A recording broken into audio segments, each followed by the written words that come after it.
আসসালামু আলাইকুম বন্ধুরা। মানুষ মানুষকে সবচেয়ে বেশি কষ্ট দেয় কথার মাধ্যমে। একটা কথা যা তুমি হালকাভাবে বললে কারো বুকের ভেতর ঝড় তুলে দিতে পারে। তুমি হয়তো ভুলেই গেছ, কিন্তু সেই মানুষটা সেই কথাটা নিয়ে আজও কষ্টে আছে।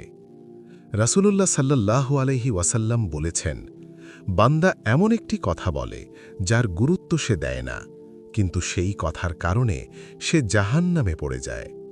সহিহ বুখারী হাদিস নম্বর 6478। কোরআনে আল্লাহ বলেন, মানুষের সাথে সুন্দর কথা বলো। সূরা আল বাকারা আয়াত ৮৩। বন্ধু, কথা বলার আগে ভাবো, এই কথা কি কারো মনে কষ্ট দেবে? নরম কথা বলো, ভদ্রভাবে বলো, প্রয়োজনে চুপ থাকো, কারণ সুন্দর কথা সাদকার মতো। আল্লাহ, তুমি আমাদের জিহ্বাকে হেফাজত করো, কথার দ্বারা কাউকে কষ্ট না দেওয়ার তৌফিক দাও। আমিন। আমাদের এই ভিডিওটি ভালো লাগলে লাইক করো, চলুন আলোর দিশায় চ্যানেলটিকে সাবস্ক্রাইব করো ও ফলো করো ফেসবুক এবং ইনস্টাগ্রামে। আর দ্বীনি বার্তা ছড়িয়ে দিতে শেয়ার করো।